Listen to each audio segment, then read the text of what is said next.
Tinggu. Oke. Ya, ini kita ada 4 kelompok. Jadi Ibu mau dulu per kelompok menyiapkan satu kata-kata hari ini. Ya, oke. Dimulai dari kelompok sini deh. Kelompok 1 ya. Di kelompok 1 itu kelompok 2, 3 dan 4. Kelompok 1 apa kata-kata hari ini? Oke, tidak perlu kata-kata yang penting buktinya. Kelompok 2 deh, apa kata-kata hari ini? Lebih baik dijebak hujan daripada dijebak rasa nyaman. Wih, lebih baik dijebak hujan daripada dijebak rasa nyaman. Nyaman sama siapa ini sekarang? Tahu? Nyaman sama sekolah ya, jangan yang lain ya. Ingat ya, nyamannya sama Bu Ayu aja, jangan sama yang lain. Kelompok 3, apa kata-kata hari ini?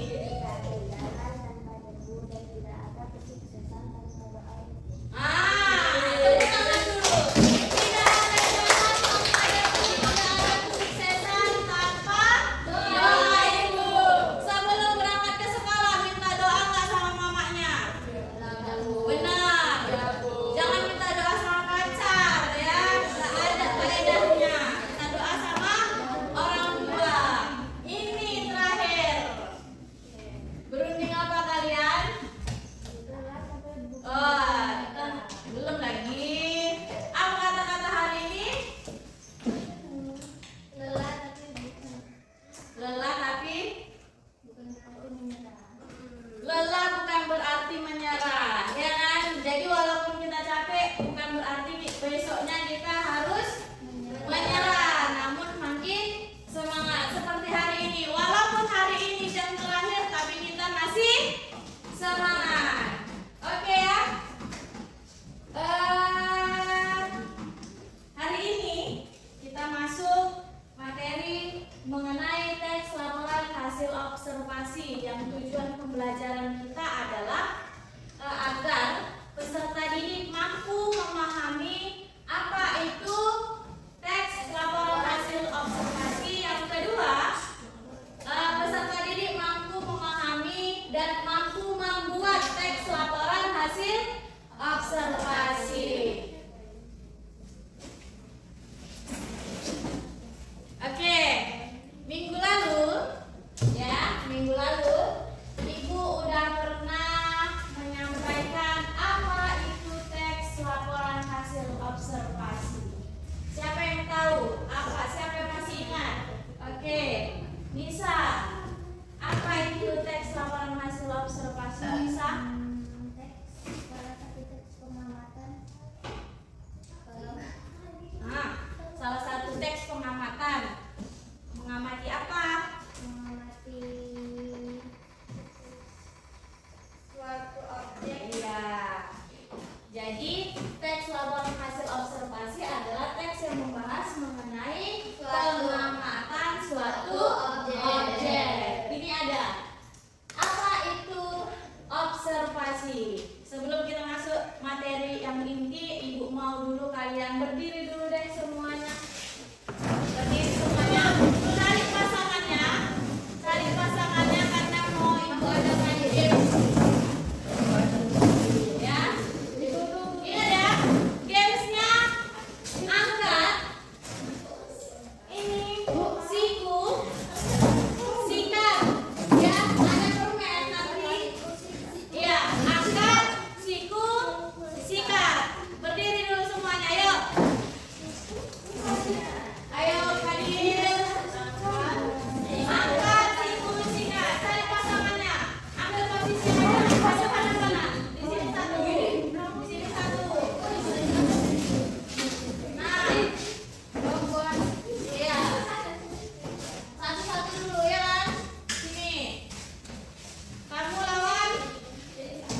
Sudah diamati gambarnya? Oke, kita lanjut. Apa itu teks laporan hasil observasi? Teks yang memberikan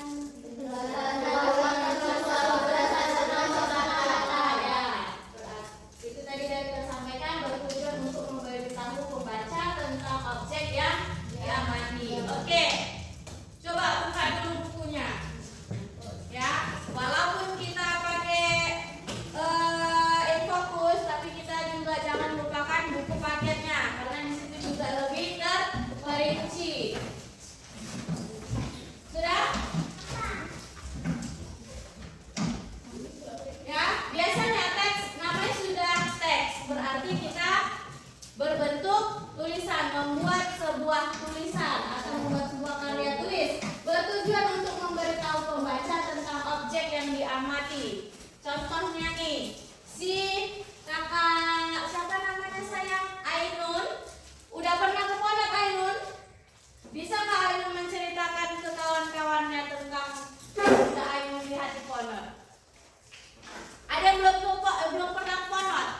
Tuh, siapa? Rija belum pernah. Nah, Ainun jelaskan dulu ke Rija tentang pondok itu seperti apa gitu. Pondok adalah tempat wisata yang sangat indah seperti air terjunnya yang sangat Ah, iya. Nah, ya Rija udah bisa membayangkan. Makanya itu tadi bertujuan untuk memberitahu pembaca tentang objek yang diamati. Kenapa? Karena si Rija yang belum pernah ke sana, dia bisa membayangkan air terjun pondok itu seperti apa. Ya, yang kedua bersifat informatif dan faktual. Informatif berarti informasi yang disampaikan, dan faktual itu adalah yang sebenarnya atau fakta. Dah, lanjut ya. Selanjutnya, ciri-ciri teks laporan hasil observasi. Yang pertama, bersifat objektif sesuai dengan fakta. Jadi kalau kita mau membuat teks laporan hasil observasi, itu harus kita amati terlebih dahulu. Bagaimana kita membuat teksnya kalau kita tidak melakukan pengamatan. Baru yang kedua, memberikan informasi umum tentang objek. Ya, namanya kita mengamati suatu tempat, berarti objek itulah yang kita bikin dalam teks laporan hasil observasi. Jangan pula nanti yang diamati kipas angin yang diceritakan sapu.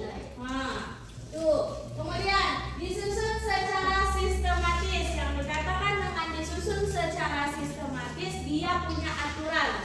Ya, punya aturan. Yang pertama, apa langkah yang harus kita lakukan. Baru yang kedua, kita membuat bagian-bagian atau mengumpulkan data dari teks laporan hasil observasi. Kemudian menggunakan bahasa yang baku dan jelas. Jangan pula nanti di situ dijelaskan tentang makanan khas tradisional, bukan bikin pula nanti pakai bahasa Jawa. Aku panganan nasi urak umpamanya. Nggak mungkin ya, jangan ya nak, jangan pula dibikin di situ panganan ya. Seharusnya adalah makanan. Jadi harus kita buat dengan bahasa yang baku atau bahasa yang formal. Oke, di sini kita lanjut. Ada struktur teks laporan hasil observasi. Ada 3 struktur. Struktur yang pertama, pernyataan umum. Struktur yang kedua, deskripsi bagian. Yang ketiga, deskripsi manfaat. Pernyataan umum dulu. Ayo baca dulu Diki. Pernyataan umum. Itu kan pernyataan. Kenapa Diki? Nah, pernyataan umum, pengenalan objek yang diambil secara umum. baru deskripsi, bukan depresi. Nanti setelah kalian depresi. Deskripsi. Penjelasan detail mengenai bagian-bagian objek yang diamati. Ya, yang terakhir deskripsi manfaat. Manfaat, penjelasan mengenai Kegunaan atau manfaat objek. Ya, jadi contoh nih ya, kita mau mengamati. Nanti saya Kemudian untuk beberapa orang keluar untuk mengamati objek di lingkungan sekitar ya. Jadi di situ nanti yang harus kalian sampaikan adalah pernyataan umum. Jadi di situ pernyataan umum adalah pengenalan objek yang diamati secara umum. Contoh nih, kalian mau mengamati sebuah air mineral. Air mineral itu bersumber biasanya dari mana? Itu dijelaskan di situ ya, yang secara umum. Kemudian deskripsi bagiannya itu dia sudah mulai fokus kepada satu titik. Contoh, walaupun kita secara umumnya air mineral, namun kita fokus yang di bagian deskripsi bagiannya tentang apa mereknya. Kita mengambil contoh yang apa? Seperti Aqua, kita bikin Aqua, ya kan? Aqua adalah salah satu air mineral yang bersumber dari pegunungan. Nah, itu nanti baru manfaatnya apa? Manfaat dari air Aqua itu. Oke ya. Lanjut. Ini ada contoh nak. Contoh pernyataan umum memulai dengan pengenalan. Jadi di situ ada gambar apa ya? Kucing. Ada gambar kucing. Jadi mamalia karnivora yang termasuk dalam family Felidae adalah kucing. Jadi di situ masih dijelaskan secara umum. Sedangkan kucing itu banyak macamnya. Ada kucing Anggora, ada kucing apa lagi? Persia, ada kucing kampung. Kucing kampung itu ada ya kan? Kemudian ini dia masih dijelaskan secara umum. Penjelasannya mengidentifikasi objek kucing dan klasifikasinya secara umum karena dia masih yang umum aja, belum fokus kepada salah satu kucing mana yang mau kita amati. Lanjut. Di sini ada deskripsi bagiannya, mengamati lebih detail. Yang sebelah sini nampak ada tulisannya. Baca dulu Mel. Kucing memiliki 4 kaki dengan cara yang dapat ditarik dan yang lincah dan fleksibel. fleksibel dengan telinga tegak dan sepasang mata yang Kepalanya relatif kecil. Di sini penjelasannya menjelaskan bagian-bagian fisik secara rinci. Kenapa dia dikatakan dengan deskripsi bagian? Karena dia sudah fokus kepada bentuk dan bagian dari situasi kucing tersebut. Kemudian kalau di sini kucing juga memiliki warna yang belang-belang. Di sini ada coklat tua, ada putih, ada coklat muda, ada warna kremnya juga, ya kan? Di situ sudah dikatakan secara terperinci, sudah ini dia, sudah nggak umum lagi, namun sudah terperinci. Kita lanjut. Ini contohnya ya nak. Beginilah nanti kalau kalian saya suruh untuk membuat sebuah teks laporan hasil observasi. Baru contoh dari deskripsi manfaat. Kegunaan objek yang diamati. Kucing tidak hanya menjadi hewan peliharaan yang menghibur, tetapi juga membantu mengendalikan populasi tikus di rumah. Di rumah siapa yang banyak tikusnya? Rumah kamu banyak tikus nak? tapi sudah mati. Sudah mati. Jadi itulah manfaat dari kucing. Dia bisa mengurangi populasi dari tikus. Lanjut. Ini dia hal yang paling penting. Langkah-langkah membuat teks laporan hasil observasi. Ada berapa langkah? 5. Ada 5 langkah. Dari 5 langkah tersebut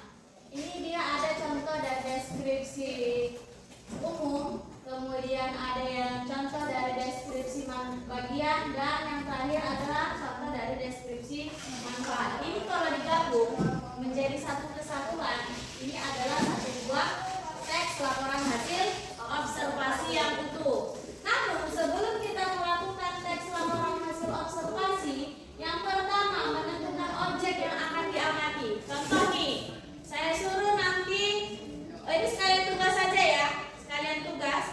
Kamu nanti mengau lingkungan sekitar itu kan banyak pohon. Pohon apa yang mau kamu amati? Bunga kertas. Kamu nak dari lingkungan kita di luar sana.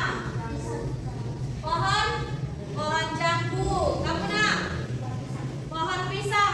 Ada pohon pisang ya. Nanti diamati pohon pisang. Yang ini pohon mangga. Jadi bunga kertas, pohon jambu, pohon pisang dan pohon mangga. Sudah. Itu kan langkah pertama sudah kita lewati, yaitu menentukan objek yang akan diamati. Baru yang kedua, melakukan pengamatan secara cermat. Jadi nanti tiap kelompok ada 2 orang keluar untuk mengamati objeknya langsung.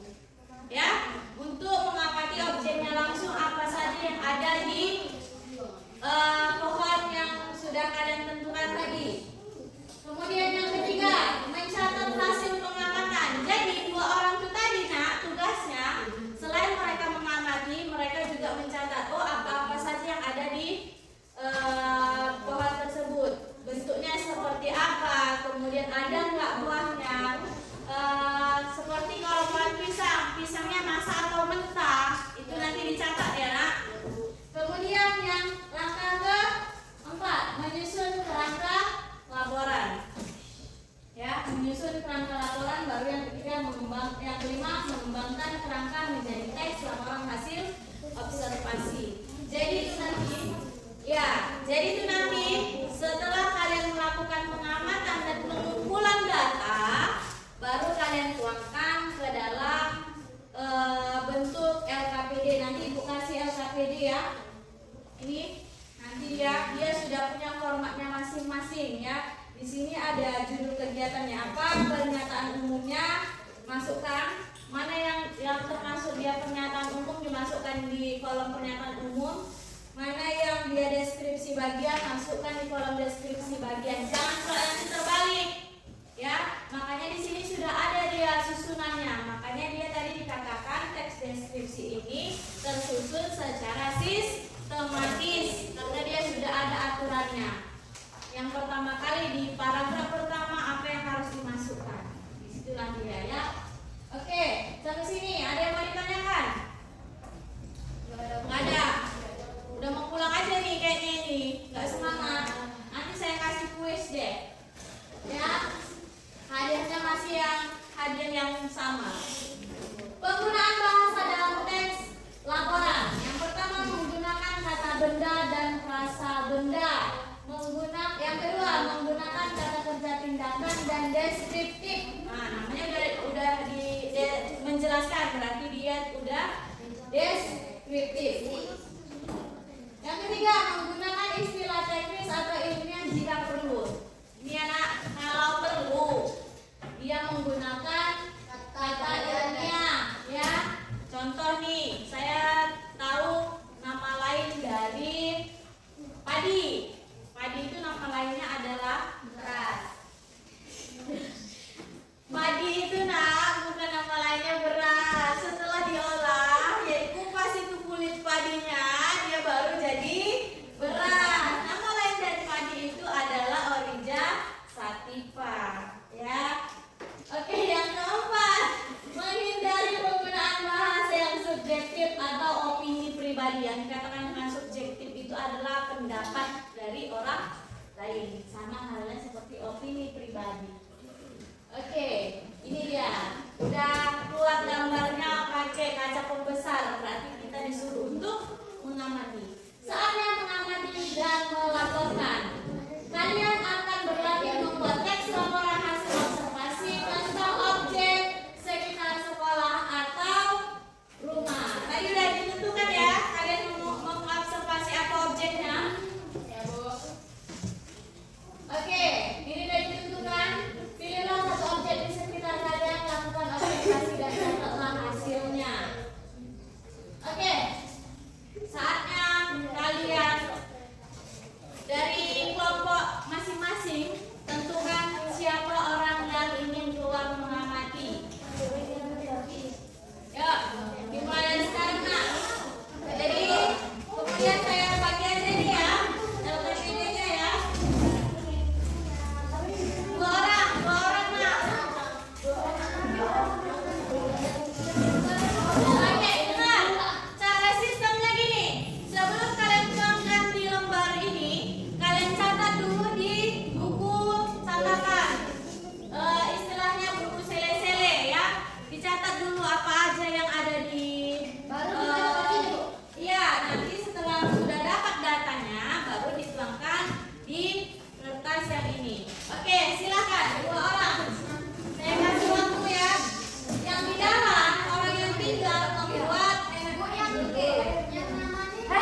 Ini ada bunganya, bunga kertasnya.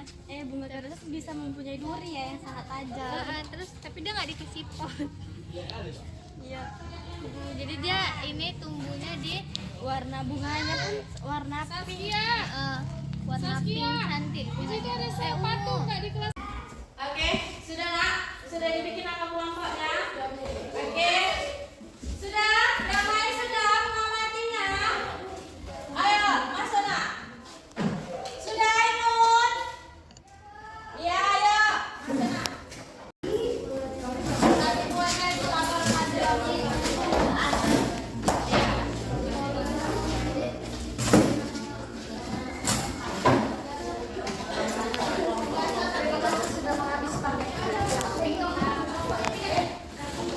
Oke, sudah nak?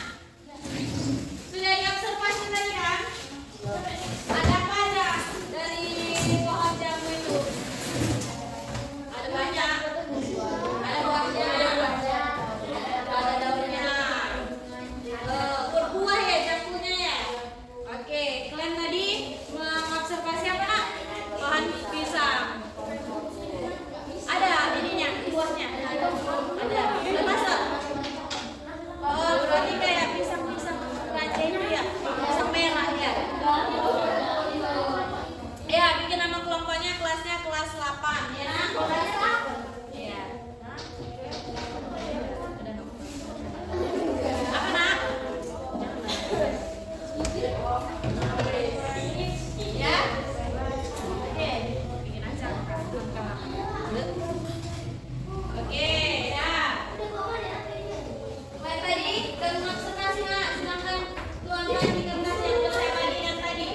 Oke, saya kasih waktu sekitar 15 menit. Ya.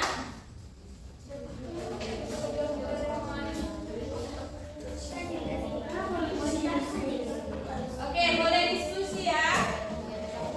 Tuangkan dalam bentuk tulisan yang ada di lembar jawaban tadi.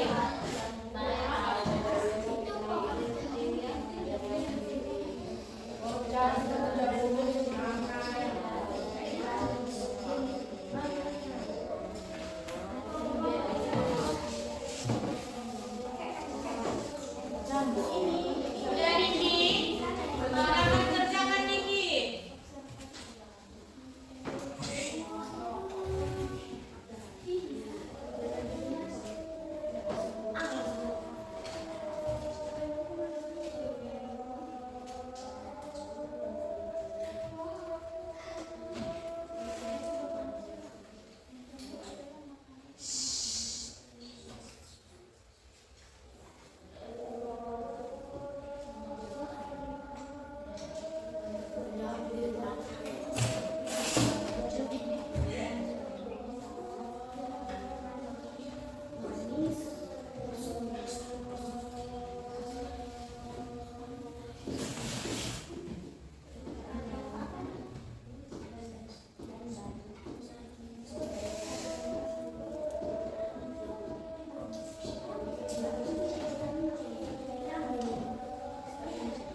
Judulnya, kalian tadi mengamati apa nak?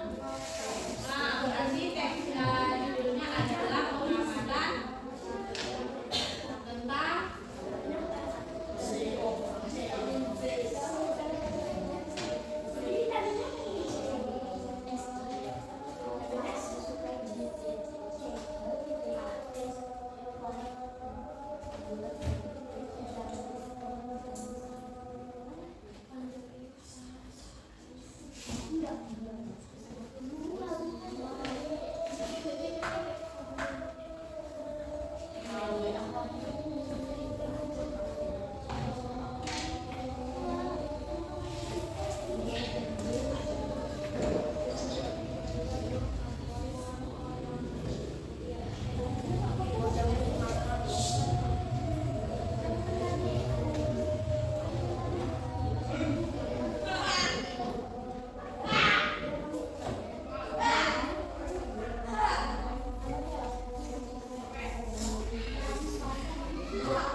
Sampai mana? Pernyataan umum. Nah, coba dijelaskan secara umum mengenai tentang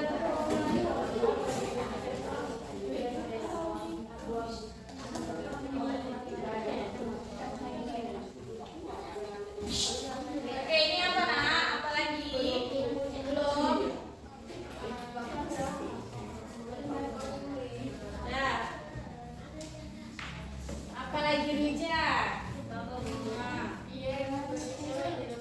jangan lagi sibuk menggoda-goda Rija.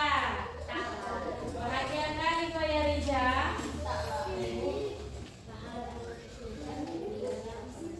Nah, sampai mana nak? Deskripsi apa? Deskripsi bagian. Oke, lanjut ya.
kasih. Sekali lagi Bu.